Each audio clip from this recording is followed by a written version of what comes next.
안녕하세요, 여러분. 알고리즘 시작해 봅시다. 언제나 그렇듯 이게 수업하는 시간은 너무 짧고 이걸 가지고 이제 얘기할 수 있는 시간이 더 많아야 될 거라고 생각이 들어서 언제나 그렇듯 질문 있으면 질문 주시면 좋을 것 같고요. 파이썬은 우리가 뭘 해도 우리의 근본이 되기 때문에 더 열심히 하셔야 돼요. 그래서 많은 질문 부탁드립니다. 그래서 우리 알고리즘 볼 거고요. 알고리즘이 뭐죠, 여러분들? 우리 이런 말 쓰잖아. 알 수 없는 유튜브 알고리즘이 날 여기로 이끌었다. 뭐 이런 말 많이 하잖아. 그죠? 왜야. 그치? 뭐 때문에, 뭐 때문에. 근데 알고리즘이 그래서 뭡니까, 여러분들? 알고리즘은요, 어떤 일을 수행하는 방법을 의미합니다. 실제로 그 어원은 알콰리즘이라고 하는 이제 아라비아 수학자의 이름을 따왔다라고 이제 알려져 있고요. 뭐, 이런 겁니다. 문제 상황. 길 한가운데 벽이 있어요. 어떻게 할 겁니까? 넘어가든지 돌아가든지 뚫고 가든지 하겠죠. 뭐가 제일 좋은 방법이죠? 어, 상황마다 상태마다 다를 거예요. 그죠? 만약에 내가 오늘 하루만 뭐 지나가면 끝이야. 급하지도 않아. 그럼 전 돌아갈 것 같아요. 근데 막 돌아갈 수도 없어. 막 돌아가는데 여기 뭐다 낭떠러지야. 그리고 난 여기 오늘 무조건 가야 돼. 그럼 뭐 넘어가겠죠. 이 길을 맨날 다녀야 돼. 그럼 뚫어버리겠죠. 그죠? 상황에 따라서 다른 거예요. 그죠? 그래서 굿 알고리즘이라고 되어 있는데 단순 작업 반복보다는 간결한 코드가 낫다라고 되어 있어요. 근데 이 굿도 일반적인 상황에서는 이렇지. 뭐 왼쪽처럼 하지 말란 법 있나요? 1부터 100까지 프린트하라고 그래가지고 1부터 100까지 프린트를 뭐 하면 뭐 멍청해 보일 수는 있겠지만 어차피 그냥 1부터 100까지 프린트가 돼? 그럼 그냥 그대로 프린트를 해도 결과물은 똑같을 거 아닙니까? 그죠? 음. 실제로 예, 그렇게 이런 수동으로 하는 걸 나쁘다고 생각하지 않습니다. 뭐 본인의 체력이 많다면. 그죠? 음. 그래서 굿 알고리즘에 대해서 생각해 볼 필요가 있어요. 그래서 왼쪽과 오른쪽을 보면은, 그죠? 왼쪽은 더 썸이라고 하는 걸 통해 가지고 더해 나가는구나라는 걸 알 수 있지만 오른쪽은 프레드, 빌, 뭐 마니 이런 거 뭐 하는 건지 알 수가 없죠. 그죠? 뭘 더하는 것 같긴 한데 이게 그래서 뭔댕 이렇잖아요. 그래서 이게 생각보다 함수도 그렇고 변수도 그렇고 다 이름을 정말 잘 지어야 돼. 이름을. 그래서 이름을 잘 짓는 습관을 들이자. 그게 이제 요청드리는 사항이고요. 그죠? 그래서 1부터 n까지 모든 소수를 출력하는 이제 이 녀석을 만들자라고 했는데 어느 쪽이 더 나은 코드일까요? 한 10초 드려볼게요. 아니 멈춰놓고 보시면서 한번 고민해 보시겠어요? 음. 뚜뚜루뚜루뚜, 뚜두, 뚜두뚜뚜뚜뚜, 뚜뚜루뚜루뚜. 네. 음. 그래서 음, 이 두 개는 분명히 지금 돌아가는 게 달라요. 그죠? 두 개 돌아가는 게 달라요. 왼쪽 거는 사실상 우리가 알고 있는 소수 프라임 넘버의 정의에 따라 그죠? 구현되어 있는 착실한 코드라면 이거는 프라임 리스트를 이용해서 프라임인 것들로만 체크를 하게 되어 있죠. 뭐가 더 빠를지 물론 뭐 에라토스테네스의 채 그리고 저거 뭐야 스퀘어 루트 이용하는 거 그런 조건들을 이용하면 더 좋겠죠. 더 좋겠지만 어쨌든 어 에라토스테네스의 채 개념을 조금 가져왔다라고 친다면 프라임 리스트를 이용한 오른쪽이 저는 좀 더 효율적이지 않나 생각이 드네요. 그죠? 음 그렇고 그래서 좋은 알고리즘이란 사실 간결하고 가시성이 좋고 걸리는 시간이 짧고 메모리 이용 효율적이면 좋고 다 되면 좋고 어. 근데 상황마다 뭐가 판단하는 거에 따라서 뭐에 따라서 이제 상황에 따라서 달라질 수 있다는 걸 말씀드릴게요. 그죠? 그래서 이제 제가 여러 가지 알고리즘 문제를 준비했어요. 그래서 알고리즘 문제가 어떤 거냐 하면 사실 이게 제일 유명한 알고리즘 문제죠. 별로 모양 만들기. 이런 모양 만들려면 어떤 코드를 짜야 할까요? 하면서 그죠? 이런 식으로 진짜 유명한 문제들 많아요. 그죠? 뭐 트리 만드는 것도 있고 뭐 왜 좌하단 삼각형, 우하단 삼각형 이렇게 해서 여러분들이 제어문을 익숙하게 쓸 수 있도록 만드는 게 목표죠. 그죠? 이런 것들이 있고 그 외에도 정말 많은 그죠? 짝수인지 홀수인지 판별하기, 짝수의 합구하기, 양수만 골라내기, 홀수, 짝수, 약수, 음수 따로 분류하기, 단어 개수 세기, 학생 점수 등급 나누기, 중복 제거 후 정렬하기 이런 것 등등 엄청나게 많은 문제들을 만들어 놨어요. 그래서 이걸 제가 하나하나 풀어드릴 수는 없어. 그러면 여러분들이 이거를 이제 자료를 보면서 신문 보듯이 뭐 좋은 말이네, 맞는 말이네 이런 식으로 쭉 보면서 공부하시면 좋아요. 물론 이걸 하나하나 다 입력해 보면서 실제로 돌려보는 게 제일 좋고요. 의외로 여러분들 손이 기억하는 머슬 메모리가 장난 아니라는 점 저는 좀 꼭 공유드리고 싶네요. 그래서 좀 많이 준비했는데 예, 이런 것들을 한번 쭉 자료 들어온 거 보고 쭉 한번 보시면 좋을 것 같고요.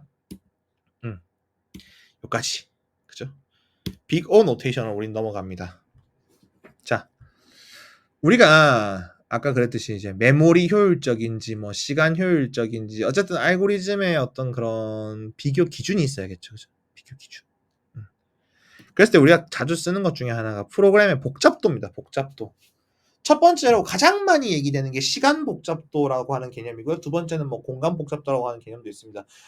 컴퓨터의 메모리를 얼마나 많이 써야 되는가, 공간 복잡도, 그리고 시간 복잡도. 이걸 돌리는 데 있어가 이 알고리즘을 돌리는 데 있어가지고 시간이 얼마나 오래 걸릴 것인가에 대해서 얘기하는 부분입니다.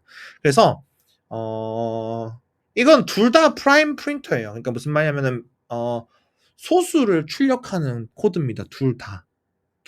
그런데 왼쪽 거는 23.69초. 아까 봤던 거죠. 프라임 리스트 사용하는 거. 오른쪽 거는 312.86초나 걸려요. 너무 오래 걸리죠. 어. 왜 이 정도로 차이가 날까요?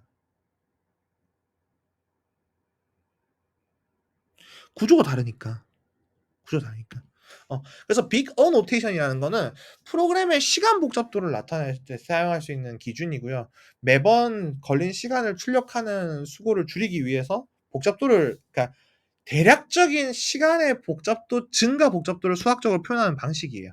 예를 들어서 우리가 여기 보면 이게 이제 얼마나 걸릴지는 이제 사실 스텝 안에, 그러니까 이 뭐라 그러지? 명령 구문이 몇 번 돌아가는지를 사실 보는 게 제일 맞겠죠. 그랬을 때 for 안에 스텝 수가 있을 거고요. 그죠? 디텍터 한번 돌 거고 for 안에 또 돌 거고 for가 도는 동안 스텝이 if 한번 디텍터 뭐 또 스텝 돌겠죠. 그죠? 이렇게 해서 도는데 여기서 최고차항의 차수만 가져온다라고 되어 있어요. 이게 무슨 말이냐면은 중첩된 포문의 개수만 보겠다는 거야. 어차피 이렇게 한 줄 한 줄 실행하는 거는 그렇게 큰 차이가 나지 않는다는 거지. 즉 반복을 하는 것도 문제인데 반복을 하니까 느려지는 거 아니냐는 거예요. 그러면은 포문 하나가 도는 거랑 포문 이중 포문이 도는 거랑 삼중 포문이 도는 거랑 백중 포문이 도는 거랑 놓고 따지면은 당연히 백중 포문이 훨씬 복잡하겠죠. 만약 n 개만큼 반복되는 n 번만큼 반복되는 코드를 만약 100번 중복해 놨다고 생각해 봅시다. 말도 안 될 거예요. 그죠? 그래서 빅 O 노테이션 같은 경우에는 이제 로가리즘, 리니어, 로그리니어, 쿼드라틱, 큐빅, 익스포넨셜 이런 식으로 최고차항만 떼내가지고 얘기를 합니다. 포문 개수 몇 개인지. 네. 그런 식으로 얘기하는 거죠. 그래서 큐빅 같은 경우에는 3중 포문, 쿼드라틱 같은 경우에는 2중 포문, 이제 그냥 포문 같은 경우에는 리니어, 한 줄 같은 경우에는 콘스탄트. 그죠? 얘기하는 거고. 그럼 그 사이에 저 n 로그 n은 뭡니까? 라고 하면은 그게 폼은 하나는 아닌데 그렇다고 콘스탄트는 아닌 녀석이 있습니다. 그죠? 그러니까 저렇게 부르는 거겠죠. 그래서 저게 왜 그런지는 좀 한번 생각해 보면 좋을 것 같아요. 그래서 컨스탄스 컴플렉시티 같은 경우에는 인풋의 수에 상관없이 그냥 스텝의 수가 일정하게 유지될 때 시간 복잡도는 네, O1이라고 하죠. on 폼은 한 번 돌 때, on 제곱 폼은 두 번 돌 때. 그래서 로그 같은 경우에는 이게 음, 음, 아까 우리 그 저거 프라임 리스트 만들었던 거 기억나요? 프라임 리스트 만들었던 거? 어. 알고리즘을 시작할 때 포함된 원소의 수에 대해 어, 이게 이걸 어떻게 그러니까 증가수가 n만큼 증가한다고 해가지고 n만큼 증가한다고 해서 그 수행 속도가 n만큼 증가하는 건 아닌 경우라고 생각하면 될 것 같아요. 일단 그렇게 해놓고 일단 넘어가 보죠. 그래서 엄청나게 많습니다. 여러분들이 알고 있는 방법론 중에서 이제 이게 우리 파이썬에서 볼 수 있는 뭐 팝이나 이런 그런 기능들별로 시간 복잡도를 나타낸 거거든요. 그죠? 그걸 이용해서 딕셔너리를 이제 좀 볼 필요가 있어요. 딕셔너리 같은 경우에 데이터 저장 킥값 한데 리스트 대신 딕셔너리 우리가 데이터를 저장하고 킥값하고 하는 이제 그런 모든 것들이 딕셔너리의 빅 O가 O1이에요. O1. 근데 여기 보시면 리스트 어디였어? 그러니까 이게 리스트나 이런 것들에 비해 가지고 딕셔너리가 빅 O가 워낙 이제 단순하게 생겨가지고 리스트 대신 딕셔너리로 데이터를 삽입, 제거, 포함하는 경우들이 많이 있다. 그리고 전체 딕셔너리를 순회하는 것도 이제 넘어갑시다. 미안합니다. 이거 설명하려니까는 너무 제가 말을 좀 생각해야 되는데 그래서 딕셔너리가 리스트보다 빠르니까 딕셔너리를 리스트로 바꾼 다음에 이제 소트하거나 하면은 이제 훨씬 빠르다 뭐 이런 얘기를 하고 싶었던 건데 뭐 그냥 넘어가 보죠. 그래서 알고리즘이라고 하는 거는 정말 한도 끝도 없습니다. 이제 최근에 문을 닫게 된 이제 백준 알고리즘 사이트가 있는데 백준뿐만이 아니라 뭐 프로그래머스나 이런 이제 여러분들 취준할 때 이제 이런 알고리즘 문제 풀이 같은 거 참 많이 하거든요. 컴퓨터 프로그래밍을 얼마나 잘하냐의 기준이 되기도 하는 이 알고리즘이라고 하는 건 결국 네, 요런 정렬 알고리즘으로 보통 공부를 많이 하게 돼요. 아마 몇 분들은 기억하시는 분도 있을지 모르겠어요. 정렬 알고리즘이 뭐냐 그러면은 주어진 리스트에 대해 가지고 이제 작은 뭐 그 뭐야 오름 차순이든 내림 차순이든 정렬하는 거를 직접 짜는 걸 의미해요. 뭐 퀵 정렬, 병합 정렬, 힙 정렬, 버블 소트, 뭐 삽입 정렬, 선택 정렬, 버킷 정렬, 기수 정렬 이런 식으로 엄청나게 많은 정렬 알고리즘들이 존재하거든요. 그죠?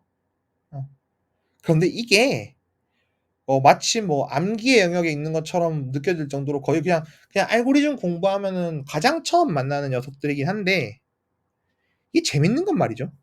21년까지도 논문이 나왔어요. 이거 그냥 제가 21년에 이제 아카이브에서 논문이 나와가지고 딱 봤는데 제목이 Is this the simplest sorting algorithm ever예요. 참 도전적이죠, 그죠? Most surprising한.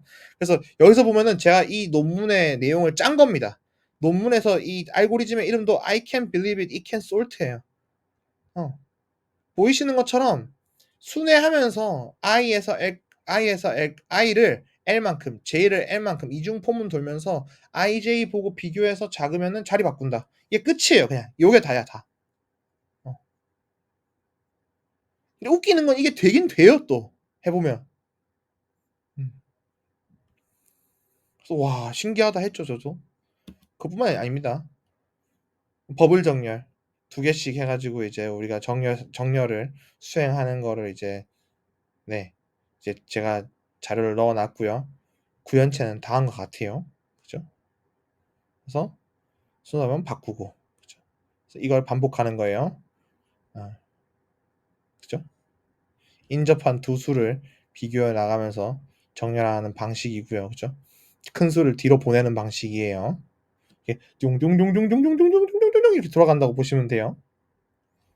응, 그죠? 반복 포만이겠죠. 이런 것처럼 정렬을 하는 방식은요. 진짜 여러 가지가 있을 수 있어요. 그래서 뭐 선택 정렬도 있을 수 있고 삽입 정렬도 있을 수 있고 병합 정렬도 있을 수 있고 퀵 정렬도 있을 수 있는데 제가 퀵 정렬에 대해서 한번 설명을 해 보자면은 퀵 정렬 같은 경우에는 정말 얘네들은 재밌게도 피봇이라는 녀석을 만들었어요. 딱 한 가지 값을 피봇을 잡습니다. 그리고 뒤에 있는 값들을 놓고 피봇보다 작은 값들을 왼쪽으로 피봇보다 큰 값들은 오른쪽으로 놓습니다. 그럼 또 왼쪽에 값들이 모이고 오른쪽에 값들이 모였겠죠? 그럼 또 첫 번째 값을 피봇으로 놓습니다. 그리고 왼쪽 이 피봇을 기준으로 왼쪽은 피봇보다 큰 작은 값, 오른쪽은 피봇보다 큰 값을 놓는 거죠. 이 짓을 반복하는 거예요. 언제까지? 모든 녀석이 피봇 값으로 등록되는 때까지. 그죠? 이게 퀵정렬이에요. 그죠? 말 되죠? 그죠? 그래서 여러분들도 여러분들만의 어떤 퀵 정렬을 만들어 보면 좋지 않을까 싶어요. 그죠? 쭈쭈쭈. 그래서 우리가 이런 걸 할 때 보통 자료 구조라는 걸 공부합니다. 여러분들이 지금 이제 자료 구조가 뭐냐라고 하면 저는 q 스택이 뭐 어떤 녀석인지만 설명을 해줄 거고 그 외의 것들은 시간이 날 때 꼭 한번 공부해 보기를 부탁드려요. 그래서 뭐 스택하고 큐가 있는데 스택 큐가 뭡니까라고 얘기를 하면은 스택은요 last in first out이에요. 쌓아놓고 위에 거 가져가는 거. 넣을 때는 위에다가 쌓아두고 가져갈 때는 위에 거부터 가져가는 게 스택입니다. 큐는 넣으면은 옛날 거부터 가져가는 거예요. 어떤 느낌인지 알겠죠? 이거는 통에다가 서류철에다가 서류 쌓아두고 위에 거부터 가져가는 형태고 요거는 약간 그 자판기에서 그죠? 두루룩 두루룩 두루룩 뒤에서 넣어주고 앞에서 가져가는 그런 형태 그죠? 스택하고 큐입니다. 이게 스택 큐나고 넘어갈 거예요. 이거에 대해서 어떻게 활용하고 할지는 한번 공부를 따로 하는 게 좋을 것 같고요. 우리가 보자고 하는 거는 이 트리, 그래프, 그리고 최대한 경로 알고리즘 볼 거예요. 이런 걸 어디다 쓰는데요? 라고 하면은 자, 알파고 우리 AI 할 때 이 선택 이 전부 다 트리였거든요. 그죠? 이런 문제들을 나타낼 수 있는 자료형, 데이터 구조 이런 것들을 공부해야 된다는 얘기를 하고 싶은 거예요. 그래서 그에 대한 가장 대표적인 알고리즘으로 A-스타 알고리즘 설명하고 넘어가겠습니다. 그래서 우리는 이런 최단 경로 알고리즘, 점선과 간선이라고 하는 걸 볼 건데요. 노드와 벌티스 혹은 노드와 엣지, 벌티스랑 악스라고 하는 이제 그런 이름으로 쓰이는데요. 이렇게 점과 연결된 선으로 이렇게 구성된 녀석을 의미합니다. 이거 그래프라고 불러요. 그래프. 그랬을 때 우리가 풀고 싶은 문제는 뭐냐면요. 각 점 간의 거리가 이렇게 5.6, 6.8, 5.6, 6.5 적혀 있어요. 그러면은 우리는 0에서 시작해서 6번까지 가는데 최단 경로를 찾고 싶은 거야. 이런 알고리즘을 만들고 싶은 거예요. 뭐 여러 가지 방식이 있겠죠. 정말 많은 방식들이 있을 겁니다. 그중에서 A-스타라는 알고리즘에 대해서 설명을 드릴 건데요. A-스타라고 하는 거는 열린 목록 O와 닫힌 목록 C라고 하는 걸 들고 있습니다. 여기서 열린 목록, 닫힌 목록이라는 건 닫힌 목록은 분석이 끝난 값을 보관하는 곳이고요. 열린 목록은 현재 우리가 검사할 수 있는 0에서부터 출발한다고 그랬잖아요. 그럼 0은 일단 등록이 되어 있는 거야. 그럼 열린 목록에는 0과 연결된 1과 3이 등록되어 있는 상태인 거예요. 그랬을 때 그랬을 때 앱 스코어는 그러니까 일단 먼저 G 스코어 먼저 보는 게 좋은데 G 스코어 같은 경우에는 G 스코어는 0에서 1로 갈 때의 거리, 0에서 3으로 갈 때의 거리예요. 그리고 앱 H 스코어는 이 1에서 6까지 가는 대충의 예상 거리입니다. 대충의 예상 거리. 한 12쯤 될걸? 10쯤 될걸? 어. 참, 이 부분이 좀 아쉽긴 한데, 어쨌든 이 H 스코어라고 하는 거는 대충의 이제 예상되는, 종료까지 예상되는 대략의 거리고, 만약에 내가 4번까지 갔다 그러면 정확한 거리가 나오겠죠, 그죠? 그 전까지는 대충의 거리를 쓰는 거예요. F 스코어는 그 두 스코어의 합입니다. 그리고 페런트 노드는 이 내가 어디에 연결되어 있는지를 보여주는 거고요. 그랬을 때, 음, 내가 여기에서 스코어가 낮은 게 지금 어쨌든 간에 스코어가 F 스코어가 3이 낮죠. 그러면 3을 여기 등록하는 거예요. 클로즈에다. 그리고 실제로 3으로 가보는 거죠. 3으로 가면 이제 2랑 5가 연결되죠. 그러면 3이 빠지고 2랑 5가 추가되는 거예요. 그럼 5는 지금 보면은 5는 보시면은 H스코어 6으로 가는 과정이 이제 있으니까 예상할 필요가 없죠. 5.5. 2도 마찬가지로 끝까지 가는데 7 있죠. 7 있으니까 H스코어 7 넣으면 되죠. 그죠? G스코어는 여기까지 오는데 걸리는 시간이니까 6.8, 5.6, 6.8, 6.5 더해가지고 각각 들어있고 또한 1을 합쳐가지고 F스코어를 만들 수 있겠죠. 그럼 이 F스코어 중에서 제일 낮은 게 뭐죠? 1이죠. 1 그럼 집어넣어 보는 겁니다. 그죠? 그럼 1 들어가면은 1에서 연결된 2랑 4가 나옵니다. 근데 0, 3, 2로 갔을 때랑 0, 1, 2로 갔을 때랑 보니까 0, 1, 2의 F스코어가 더 낮으니까 0, 1, 2의 F스코어로 갈아치우는 거예요. 갈아치우고 그죠? 4번 넣어가지고 지금 만든 상태예요. 그랬을 때 지금 또 스코어가 제일 작은 거는 2가 제일 작죠, 그죠? 그럼 2가 여기 들어가게 됩니다. 그러면은 지금 5, 4, 6이죠. 5, 4, 6. 그죠? 6을 다시 2로 옮기면서 이렇게 6에서 2로, 2에서 1로, 1에서 0으로 가면 이게 거꾸로 타고 가면은 우리가 이렇게 가는 게 최단거리라는 걸 알 수 있게 됩니다. 좋죠? 길 찾는 방법론이에요. 그죠?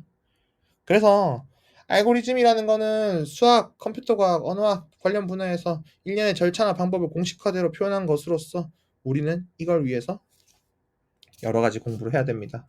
그죠? 여기도 코드도 있으니까 한번 구경 한번 해보시고요. 오늘 여기까지 하죠.